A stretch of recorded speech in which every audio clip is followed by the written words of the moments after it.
everybody. So the stock market's up again, and we're very close to a new high. It would be over 100 times, I believe. You'll check it, but many, many times we set the record.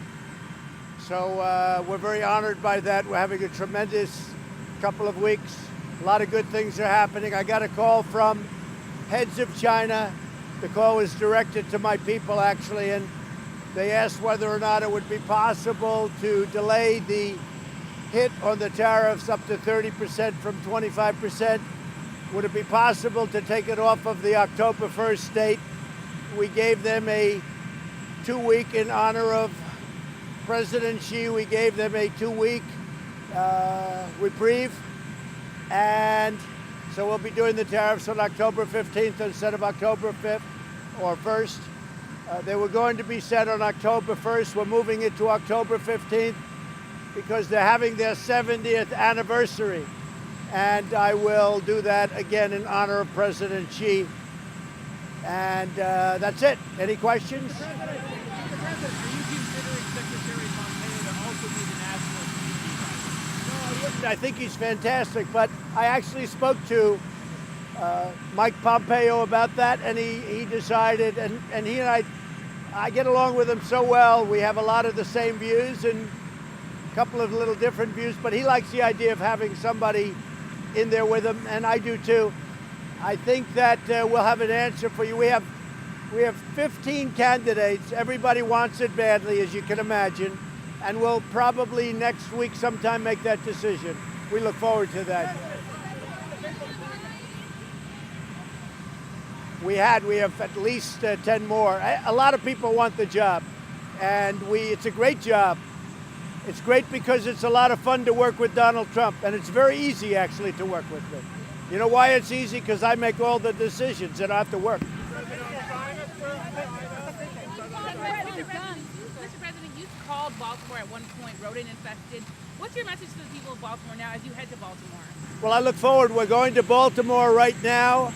I look forward to it. We're going to be with the Republican congressman, and I think it's going to be a very successful evening where we had a tremendous election on Tuesday, and you saw the results on Tuesday night.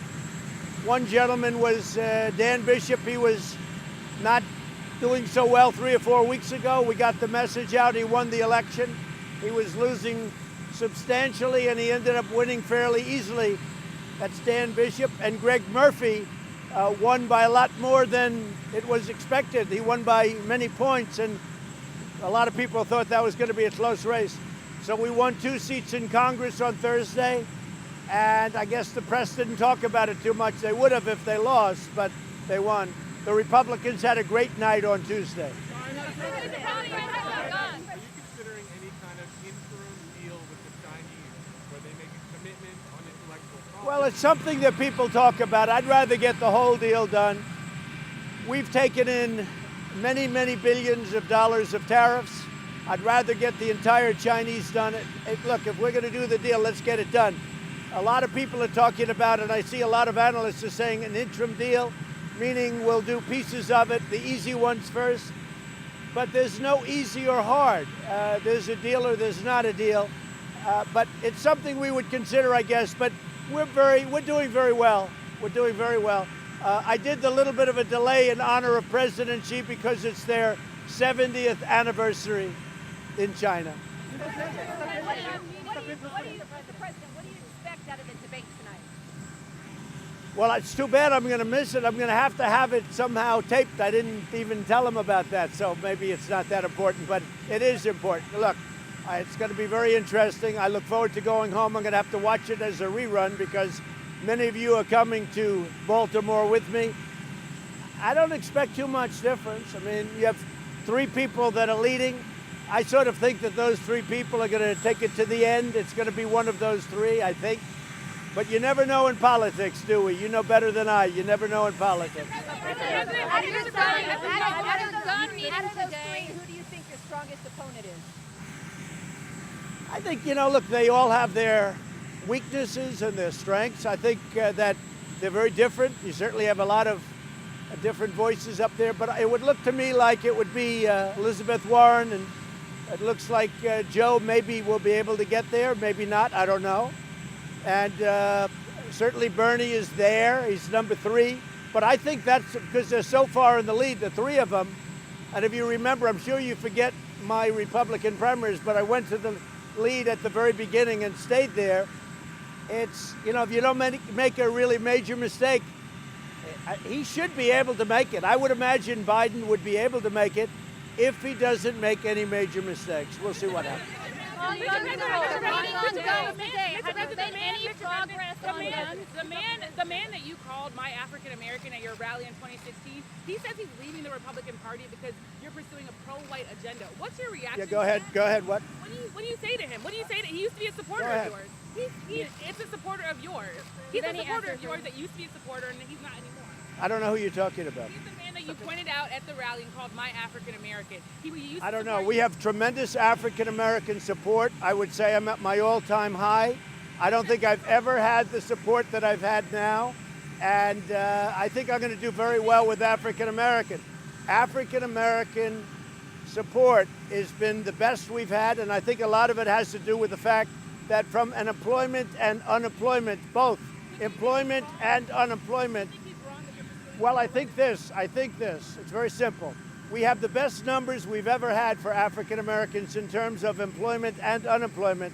So I think we're going to do very well, yeah. Have you made any decisions on guns or ethanol today? So we had a big meeting on guns and we had a big meeting on ethanol. We had a great meeting with Chuck Grassley, Joni Ertz, Mike Rounds.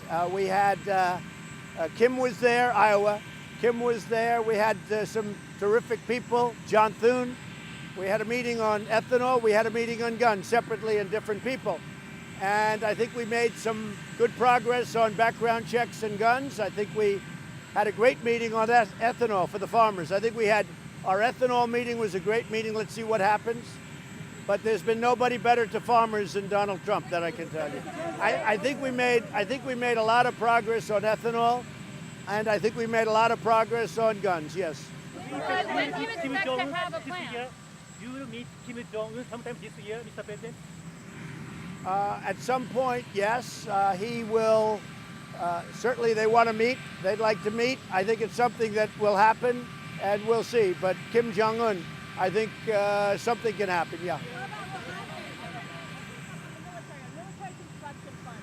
Senator Tim Kaine says you're putting national security at risk, and Democrats are calling for a vote to overturn your national emergency. What's your response to that? So the wall is being built. We need the wall for purposes of national security. The military is behind it all the way. Any project that they may delay a little bit, it's only a delay. They'll get built. But the wall is something that we need. We're going to be building hundreds of miles of walls. We had, as you know, a Supreme Court decision which was outstanding. We also had a Supreme Court decision yesterday on asylum. And that was a very, very big decision. And it was a 7-2 decision.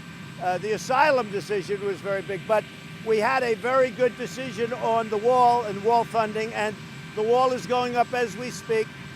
We intend to have approximately, maybe something short of 500 miles of wall. That would be almost everything that we need. About 500 miles is what we need. And we're going to be very close to that by the end of next year. The Judiciary Committee approved a resolution defining the panel's investigation, the impeachment investigation. Are you concerned at all? No, I'm not. We've done the best job of any president in 2.5 years in office. Our economy is incredible. Rules, regulations, everything that we've rolled back have really led to a resurgent economy. If you look at all of the things we've done for the military, if you look at what we've done for the vets, if you look at everything we've done from an economic standpoint to a national security standpoint, I think our country is in one of the best conditions that it's ever been in. I think the economy may be the strongest it's ever been in the history of our country, and people know we're doing a great job. They do play politics, and they continue to play politics, and a lot of people think that's the only way, but you know what? Most people think that helps me. It's really an embarrassment to our country. We've done a great job, yes. Mr. President, Kim Jong-un wants new conditions for negotiation with the United States. Are you accept the new conditions for the negotiation? Well, we're going to see. I think that North Korea would like to meet. I think you probably have heard that. I can tell you that Iran wants to meet and China wants to make a deal. So we have a lot of interesting things going on. Okay.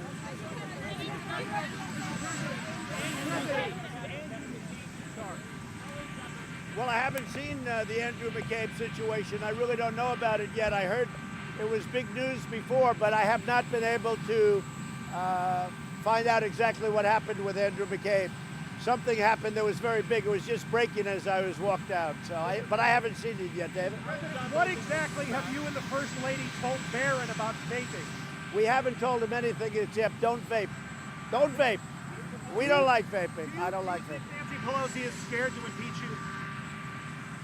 I don't think she's scared of anything. I think she's a smart woman, and I think she knows exactly what she's doing.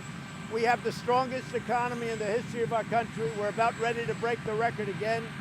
On stock market, we've broken the record on jobs. African American, we just broke the record again. You know that. If you look at Hispanic American, Asian American, the best employment and unemployment numbers in the history of our country. With women, we're at 71%, 71 years. Think of this, 71 years, the best numbers in 71 years. No, I think we've done a great job.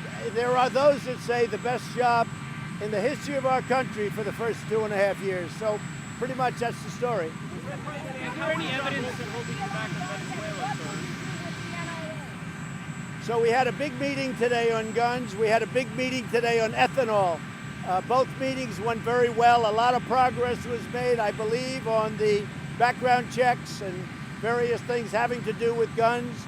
We're dealing with the Democrats, and I think we're dealing very well. It seems like they'd like to do something, and I think that I can speak for Republicans. They'd like to do something.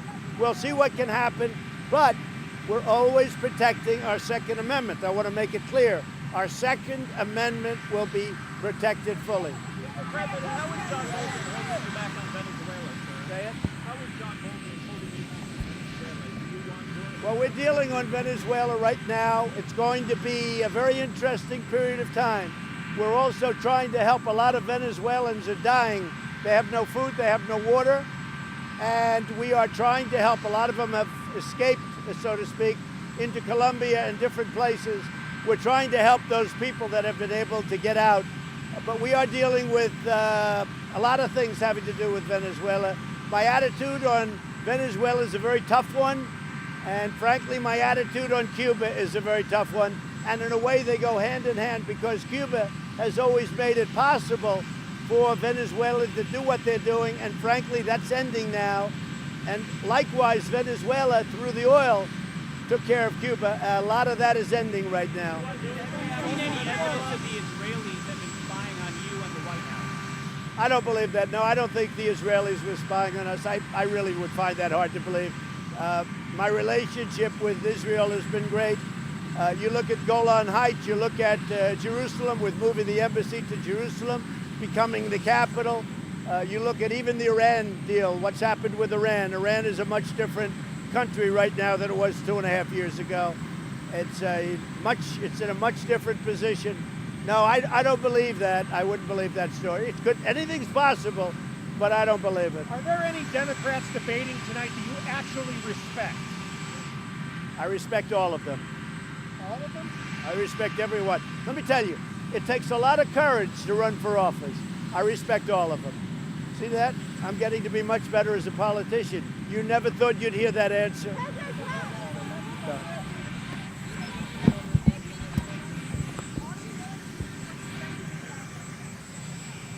I think so. It depends really on the Democrats. It depends on whether or not the Democrats want to take your guns away, because there's a possibility that this is just a ploy to take your guns away, or whether or not it's meaningful. If it's meaningful, we'll make a deal. If this is a movement by the Democrats to take your guns away, then it's never going to happen, because we're never going to let that happen. We will always be there for our Second Amendment. So we're going to see. If the Democrats want to make a deal, we can make a deal. Thank you, everybody. Thank you.